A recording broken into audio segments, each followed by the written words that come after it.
Hello, beautiful. It's time for Coffee with Matilda, a journey to self. Today, with Salindran, we are taking our fifth episode of Fires of Relationships, and we're gonna talk about the space between union. Salindran. Yes, thank you so much, Matilda. I'm Cylindrin Buller. I'm the host of the podcast Uplifting Humans, where we honor, empower, educate, and inspire the listener with real stories and expert advice. Space between union. Taking time for ourselves may seem selfish, as though we're avoiding our partner. It may even send signals that we're not that interested in them or that they're not very significantly a part of our life. How about you? How do you feel? Do you feel marginalized or ignored? Well, that would be an issue for sure. However, having time by yourself is totally normal and healthy in any and all relationships. It can really be a useful tool to recharge, recenter, connect with oneself, and allow us to give even more to our partners and to show up more fully in the relationship. In this episode, we discuss space between union. Good relationships are always navigating the push and pull, aren't they, Matilda? Yes, and it's actually very interesting, Salindran, what you're saying, because I've heard with some of my friends or, just observing people around. They say when you give each other some space in relationship, it can sound like dramatic, like your relationship is struggling or you just can't stand each other anymore. But I really believe taking time for ourselves is like the important part of important part of the relationship. Um, Well, and I, definitely. I'm sure with Definitely. different personalities, people need different space. I need a lot of space. I think it's because I'm an only child. Maybe that's, I don't know. Uh, But It's interesting, it's a really interesting topic, Matilda, because if you think about it, an introvert wants to have a little bit more me time. An extrovert actually needs to have more people around in order to feel good and to recharge. So it depends really if you're an introvert or an extrovert. And I also think that it's really, really important that that you actually communicate what your needs are. If you think about it, we really don't, we're not very good communicators. Even when we are communicating, there's so much lost, right, in how we deliver. And so I think that a relationship is always better when you're able to communicate, the the needs that need to be fulfilled. So someone who's mature truly, who is committed, will always express what their individual needs are. Whereas sometimes what happens is that, when you have that huge gap or space where, I need me time, some people actually get really afraid, because does this mean that, there's something going wrong in the relationship? I mean, your friends, I'm sure that you don't just go cold turkey and say, okay, enough, I'm going to call this relationship off. Prior to calling a relationship off, it's always this, I need a little bit of time, I need a little bit of space. But then how do you know if this is really naturally what's needed on the other side, or if it's them trying to send you a signal that there's something not quite right in this relationship? That's a big question. mm, I think if someone likes to have its own individuality, it already gonna give space in the relationship. There are couples that they don't like it. I mean, they do everything together, and all of a sudden, their friends that they made on when they were single, all of them, they're out of picture, and they always hang out with their mutual friends, like the couple friends. I don't understand what is it. I think there's a sudden loss of an identity that these people feel.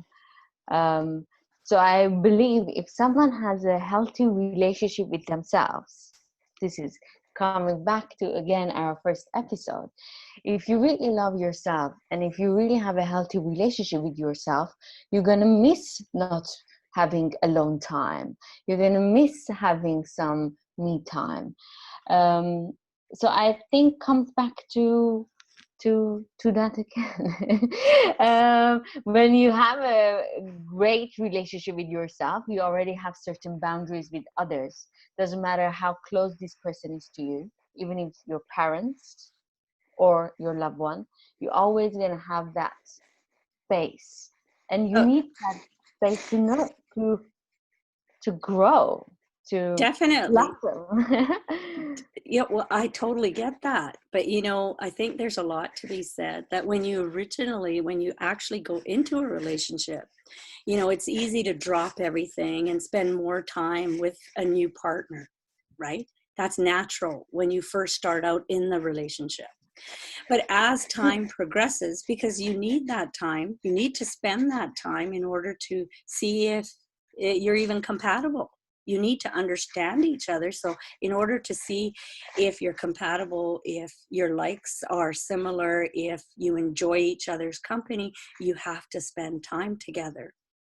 But as the relationship is deepening, as the foundation is solidifying, then of course, you'll find that you're going to spend less time, really. You're going to spend more time with really defining who you are and what your needs are.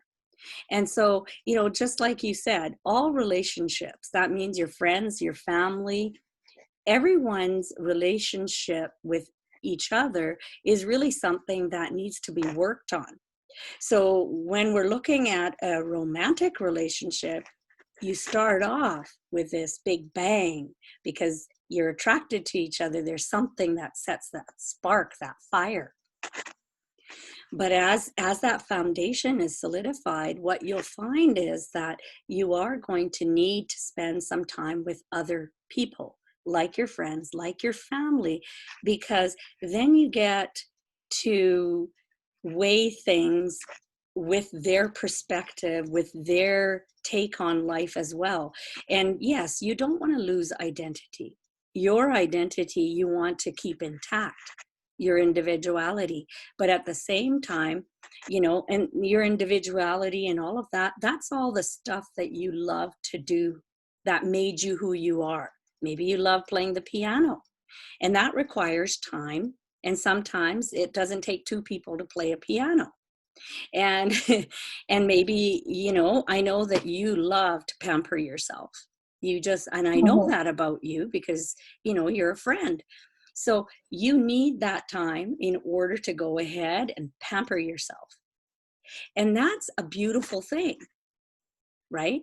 But in order to do that, your spouse or your close, intimate relationship that you have, he's not going to show up and sit there for 2 hours while you're, getting yourself pampered, or 3 hours. And sometimes, let's face it, you could go there for a full day.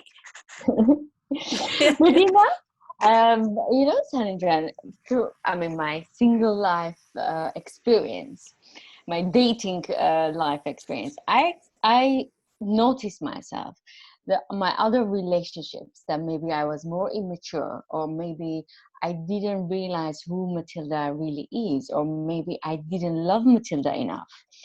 I was infatuated by other people. Now maybe I can be infatuated and be amazed by other people, but Yes. I never lose myself in the process. And when I don't have time for myself, I feel something is missing, and that I don't care who I'm hanging out, I miss me. And I find my latest relationship, and I think that's one of the reasons that maybe it's going well, is because I'm not losing myself in this relationship. I'm maintaining who Matilda is, and I'm Right. keeping, and I really still have the interesting life because I really love my life. Okay, this guy is in my life. He needs to enhance it, not to take away my beautiful life. And I love my friends. I love podcasting. I love new hobbies to have. And if I postpone them or if I neglect them, I feel like I'm neglecting Matilda. I'm neglecting part of me. And it's not fun for me. I don't like that kind of a Matilda. I like Matilda in full force.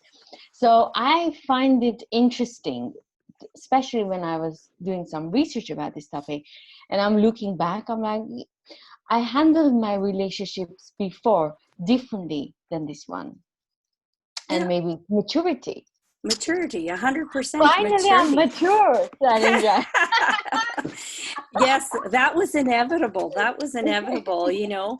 And you know what, Matilda, I mean, if you think and you look back, at some point after you've laid the foundation and you've got a good solid relationship, at some point you do get back to your routines and your own rhythms. You know, like I said, you love your me time, but you know what happens is that not everyone likes me time. Not everyone likes the me time. And if your partner needs more alone time, like, yeah, I mean, think about it. If you need a lot of alone time and your partner doesn't like that, then you might feel that there's something wrong in the relationship if you don't need a lot of me time. And that's what you have to look at is, who is my partner? Does he understand? And you need to communicate that. Otherwise, what's going to happen is that, you know, you might start drifting apart. You know, your partner could start to become unhappy because he was never really told, you know, Matilda needs this amount of me time. And all of a sudden he's going to think, oh, you know what, she's not happy with me, because he's getting mixed signals, because maybe it wasn't communicated the way it should have been, right?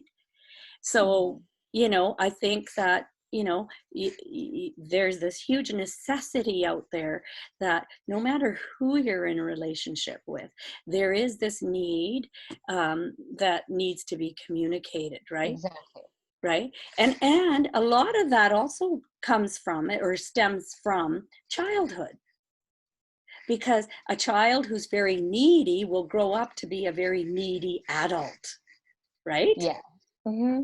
And so what happens is, if that needy child's needs are not fulfilled, it becomes an issue. And at some point, when you're getting your manicure done or your pedicure done, you're going to have to think about that, right?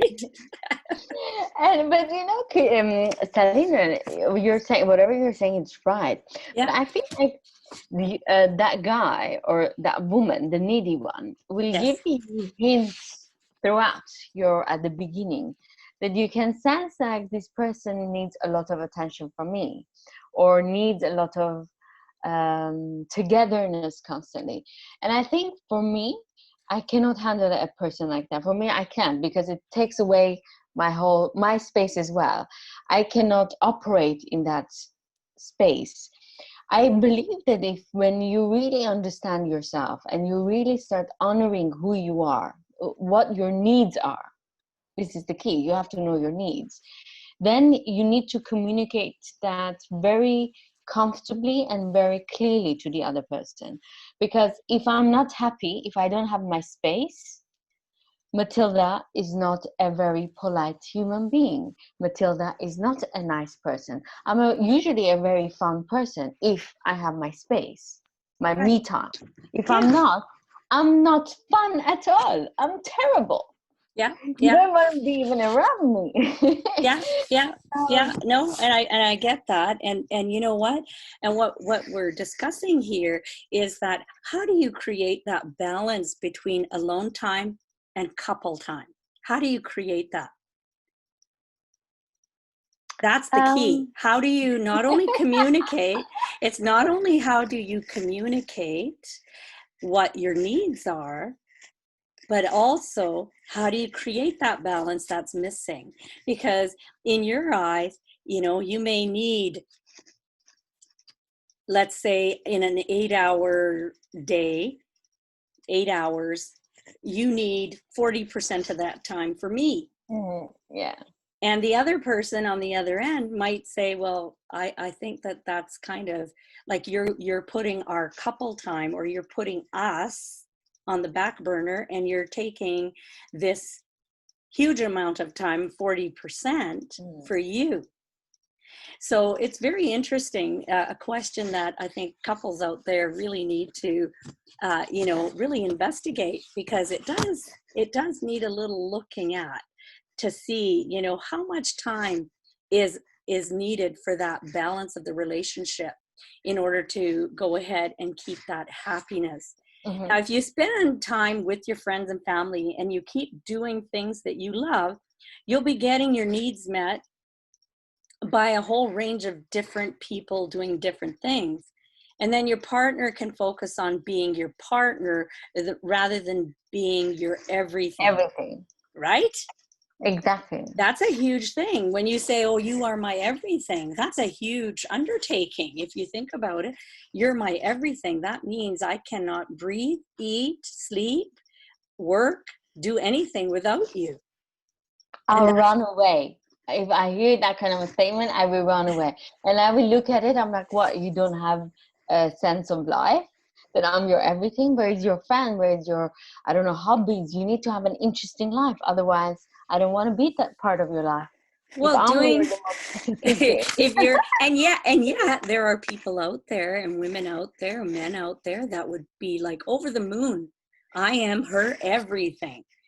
And it depends on who you are, and this is a very interesting topic. How much space is enough space, and how much space is too much space that it becomes uncomfortable, unbearable. And it goes back to doing the things that make you happy, and if you're happy, doesn't happiness actually make you a better partner? If you're doing the things you love doing, and you're a happy person, obviously it's going to make you a better partner. And being friends and doing things that you love is a form of self-care. It makes you a happier person, and your relationships at the end of it actually benefit from that. So it's a really big topic, your relationships actually have a chance to become stronger because it's made up of people who are feeling confident and fulfilled in what things that they're doing, that make them happy. So their happiness doesn't depend on you anymore. In other words, they're learning how to navigate their internal world, Exactly. right? Very true, Salinger. Also, I want to bring another point here. I think alone time is really undervalued in our society right now. I think with the social media, everyone is all about posting pictures of parties, gatherings, group dinners, vacations. And no one is posting a picture of themselves alone in a restaurant, or eating a dinner alone, or going to a yoga class alone, or it's not, these things are not cool. And for me, it's very interesting that how come someone is not celebrating their time alone, because at the end everything starts with you and ends with you. And again, and we're at a point in society where, I hate to say it, but if you're caught in a restaurant by yourself having dinner, you're classified as a bit of a loner and loser. Mm-hmm. I hate to say that, but that is the way society looks at it. So it becomes a fine line between what is acceptable, what things can you, like, going for a cup of coffee by yourself is not a problem. People understand that. But going for dinner by yourself, there's an issue there. There's like, oh, this guy's a bit of a loser. He's by himself. Or, oh, look at her sitting by herself. Like, what's up with that? There is a lot of judgment. But the ones that actually, treasure that me time, you will find them to actually not be the ones that are afraid of other people's judgment. They're quite secure in who they are, and realistically, they don't care. But the ones that actually are quite insecure will look at that as like, I mean, I have friends, they will not go for dinner, lunch, or shop by themselves. It's like, you went by yourself? And I'm like, yes, I did. Oh, well, didn't that kind of feel weird? And I'm like, actually, I loved it. I didn't have to go ahead and, take into consideration what you might want to do if the two of us went. And they would never, ever, never, ever would you ever see them by themselves shopping or by themselves having, lunch or dinner. Whereas, I'm a bit of an introvert. I admit it. And I'm quite happy with who I am. And I really don't care what society has to say, but I've come to that point in my life. And yet there's many, many people that are out there, and they actually have to look at this and what is it that they enjoy. So here's a big question, Matilda. Here's the big question. Do you enjoy the company of yourself? That's the key. Exactly. That's the key. Do you enjoy? Right? Exactly. I enjoy my company the most. That's right. That's right. So, but we're introverts. No, but you and I are introverts. According to the way this is looked at from the outside in, we are classified as introverts because we love the company of ourselves. And that means I enjoy, doing things by myself, and people do not understand that. And we actually need that time away from people in order to fill ourselves up and to recalibrate, to energize, to balance, and bring some sort of grounding into our life. Whereas there are the people, oh no, they have to head downtown with, at least 100 or 200 people around themselves, and that's what fills them up. They actually get energized, right? They get totally energized. Also, I want to, Salinger, I was thinking today, actually, these are all maybe the physical space we're giving to the partner. What about emotional space? Some friends, some, again, parents and children, some couples don't give each other the emotional space. And I think that can be problematic as well. How do you see that? Well, yes, definitely. I mean, when you say emotional space, so let's just take it from children, right? Children are born, they're very connected to their main caregiver. And usually the main caregiver is, I'd say 90% of the time, it's the mother. Okay. And, or it could be anyone else, right? A nanny or a grandmother. And so what happens is that child is growing and is being taught. I can't say being taught, is growing. So children, we have it all backwards in my understanding, the way that I have seen things. As much as we like to say, oh, we've taught our children how to read, we've taught our children how to walk, we taught our children how to talk. Not realistically, they taught themselves. They taught themselves. They taught themselves how to walk. They taught themselves how to talk and walk and read and do all those things. Yes, we introduce them to these concepts, but by watching us, they learn more. Okay. And so what you're doing from a very young age is that you're teaching them that, there's a time for me, which is, whether it's reading time, whether it's play time, whether it's nap time, you naturally teach the children to be a little bit independent. And the best parenting is when you can give them the most time to spend with themselves. Because we do not teach them how to judge. We do not teach them a lot of things that are our own belief systems, limiting belief systems. So when you give them me time and they grow up on their own, they're the most perfect individuals. And so what they do is they're watching and they're learning. Now, as that child is growing, what's happening is that you're giving more and more independence to that child. Be it going from being at the home, in the home the whole time, now they're going into preschool and then on to school. And of course, eventually what happens is that the child themselves like to push the boundaries and explore, and what's this about and what's that about. Now, this is them coming into, and this is beautiful because, you know, it goes back to the old saying, your children are not your children. Your children are borrowed.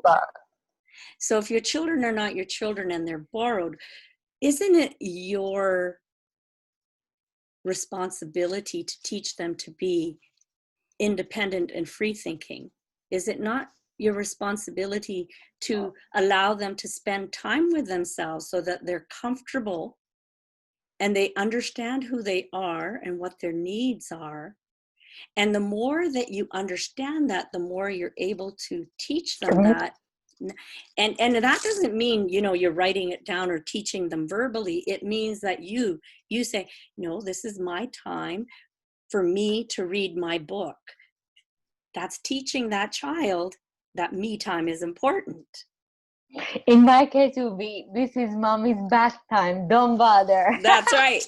That's right. That's right. And otherwise, mommy will be cranky. We don't want a cranky mama. That's right. And so it's your own way of teaching them that you value yourself. You value your time with yourself. Yeah.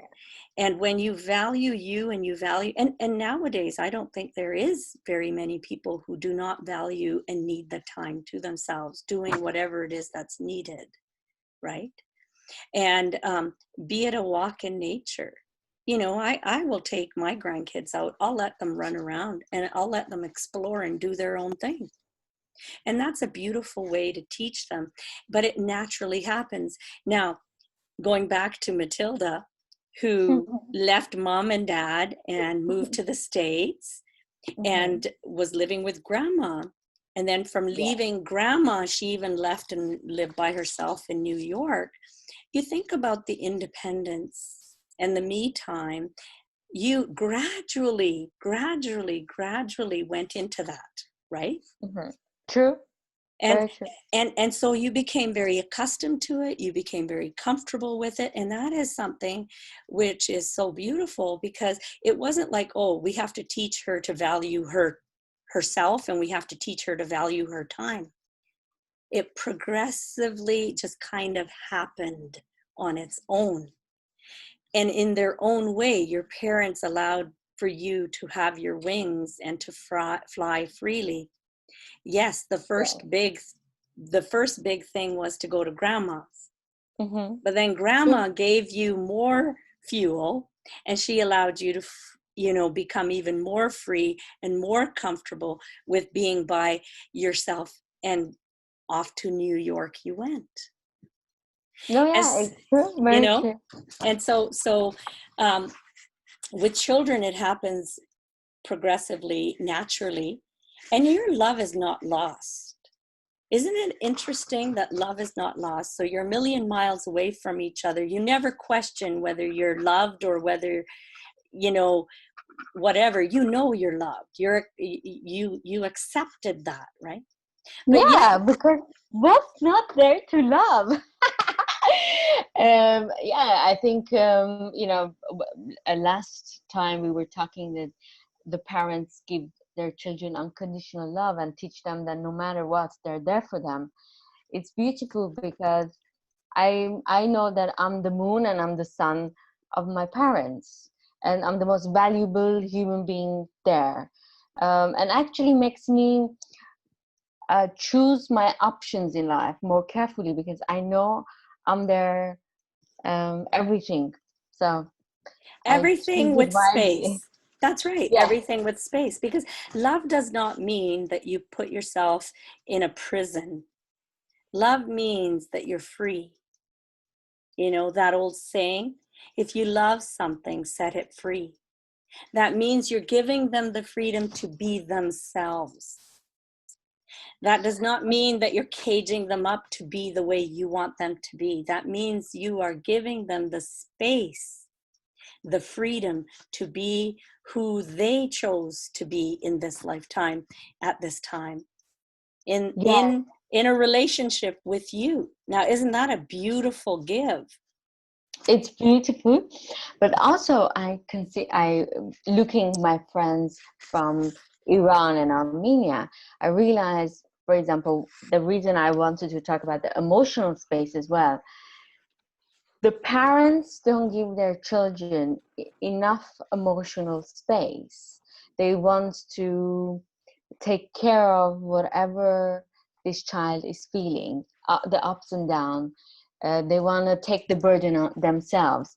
And I think that child doesn't learn how to deal with, I mean, sometimes very stupid things or very mild things, but for that child, it's kind of a big deal.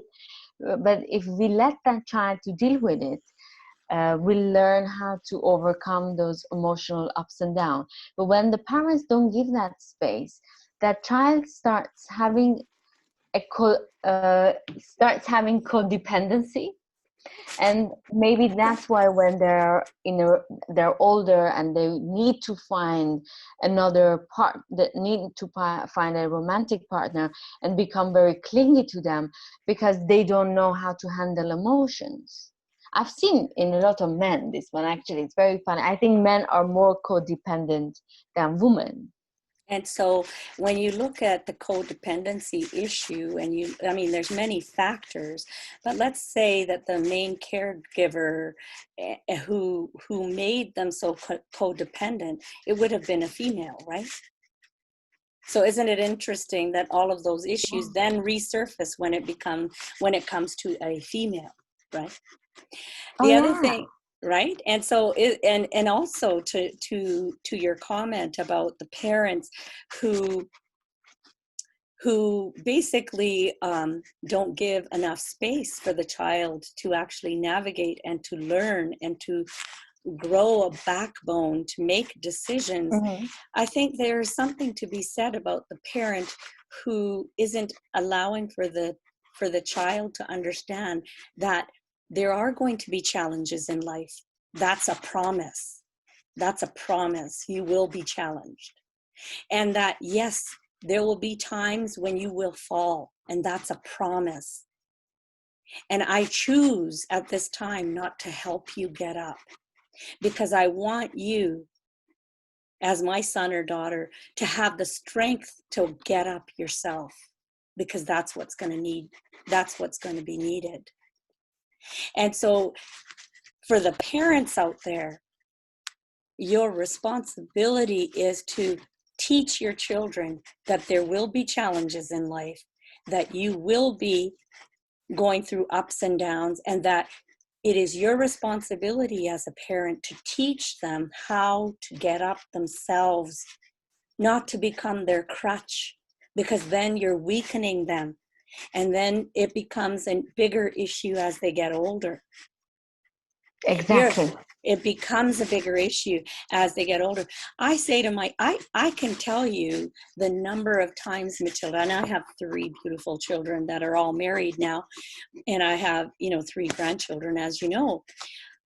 I mean, the way I raised my kids, I saw my kids. I knew this thing is going to make them fall. I knew it from the day they'd made the decision, I'm going to do this. And I could have been the parent and said, no, you shouldn't do that. Hmm. Mm-mm-mm-mm. I said, oh, good. Oh, good. Now they get Let to them learn. learn. Let them learn. They're going to learn how to fall. And guess what? I'm still here. I'm still here. Because now they know how to fall, they know how to get up, and they know that tomorrow could also be another bigger challenge, but they're okay with it because they know that that is the way you grow. The biggest lessons in life are the hardest and most painful. But I'll tell you something, you never forget the lesson. You never forget the lesson, right? Wouldn't you want your kids to learn that while you're still alive? Yes, Alina, and actually, I'm gonna tell you oops, my light went. As a child, I was always seeing my mom in two elements. I want to say how maybe self-pampering became a very normal element for me. I would see my mom once a week to pamper herself with the mask, and it was her time. So I couldn't bother her, or her nails. She had to do her nails all the time, and I learned from her, and I realized, oh, this is part of my daily life. So, and then I realized later on that some my friends, they don't like to do it, and was question for me, how can you not like to pamper yourself? Then maybe because they haven't seen it, or they weren't accustomed to it for a long time. Also, I want to share, whoever has a child and they're young mothers, I remember my mom, when I had the issue with friends in school, or teachers at school, my mom would never come and resolve it. She would say, you created it, you go solve it. Or you have an issue with your friend, I don't have an issue with your friend, you go solve it. And for a long time, I was condemning my mom's action. I was like, how come she doesn't want to take care of me? Like, she doesn't love me. I think I thought about those processes as well. But now that I'm looking back, these were all lessons. I mean, obviously there were stupid fights maybe with friends, but was a small steps for my independency. To I have to stand up for myself. That kind of helped me. Maybe one of the reasons that helped me to be away from the family and handle certain hardships of not being uh, around family, because of that, because my mom made me independent from young age, and she always told me I don't have brothers sisters, so I need to handle my business uh you know alone. Lots of times, and that procedures helped me to become who I am. I don't know, good or bad, but And you know, there is a fine line between being independent or teaching a child to be independent. I find that a lot of young mothers nowadays, unfortunately, um, they read their books and they do the mothering. And when you really look at it, some of those books, I shake my head. I shake my head. You know, you're reading books instead of getting natural advice. Um, and again, you know, it's very personal, and there is a fine line. At what point do you introduce total independence? Because you don't want the child to also have that, oh, I'm so independent, I've I've done everything by myself my whole life, and then all of a sudden they're in a relationship and they don't know how to give and take because there's never been that. And so no, I have to control everything because I've done it my whole life, I've done it since I was 5. So again, you know, keeping everything in check, I think, is the key. So I wanted to share, as we're coming close to the end of our show today, you know, some small ways to give your partner more space without losing them. This is that's according, great. I wanted to ask you the same question. and this Bravo, is, very nice. and this is according to experts out there. So one is, don't take your partner's request personally. So in other words, recognize that you may be an introvert like Matilda and I, where we need a lot of me time, and your partner may be an extrovert. They need lots of people around them in order to fuel themselves back up again. Okay. Number 2 is thank them for being honest about what they need. So if they are communicating them, don't bombard them with questions. What do you mean you want me time? What does that mean? Does that mean you don't want to be with me anymore? Like, take it easy. Thank them. All you need to do is say, thank you very much for being honest. I will try to see what I can do in order to make sure that that need is met. Number 3 is define what having more space actually means to them, and respect their requests, and figure out when and where their partner wants to have solo time. So in other words, really, define what that means, because, you on the receiving end could be hearing completely something different than what they're actually communicating to you. Okay. For instance, do they want a weekend away to spend with friends? It could be that that's all they need, that's all they want. And meanwhile, you're thinking, oh, they want me time. And does that mean this relationship is completely off? And, I think a big concern out there nowadays with the younger generation is, why are you always checking in on me? Why are you always texting me or calling me just because I have a cell phone? You see, limit your texting. That's a key. Limit your texting. Yeah, there's nothing wrong with just sending a quick, hey, I hope you're having a great day. But if you're constantly, what are you doing now? What are you doing now? Or, it becomes a little bit irritating because you can't eat, breathe, or do anything without the other person. Like, I'm sitting on the toilet now. What else can I express? I Right? think it comes with maturity now, Salindran. 100%. But I think that there's a lot of people out there, unfortunately, as you know, the endorphins kick in when people are on their cell phones. People are addicted to these mobile devices now. And unfortunately, because they're so addicted, they don't even realize that what they're doing is inappropriate. Very So, true. so experts are saying limit your texting. The next one is find more time to hang out with friends and family, because then your partner is actually very comfortable because they know who you're with, and you're getting good advice because your family and friends know you and they also know your partner. Set goals for yourself. In other words, challenge yourself. Don't just be it's a couples only thing. Maybe, I don't know, maybe you need to lose 10 pounds. Challenge yourself, set a goal for yourself, which really creates that independence of who you are and how worthy you think you are. So, and that's getting back to self-care again, Matilda. And of course, the last thing is let go of any fears you may have of being alone. It's like that fear of being in the dark. Well, don't be fearful of being by yourself. It's a beautiful thing. And maybe they can discover something new about themselves, something exotic, and they can be very excited about themselves That's and right. have fun with themselves. Yeah, and just to realize that life is such a beautiful gift. And And that, maybe I'm yeah, going to add one more thing, Sally. I was thinking maybe having some fun projects that it's only you that you're going to do it. I don't know, maybe painting, pick up a painting class, podcast, pick up a dancing class, that it's only you that you're going to do it. And it can be interesting. And I think once your partner sees that excitement in you, that passion in you, I believe they will fall in love more with you of than. course. Of course. I mean, I don't know. I think that there's a lot to be said about being confident.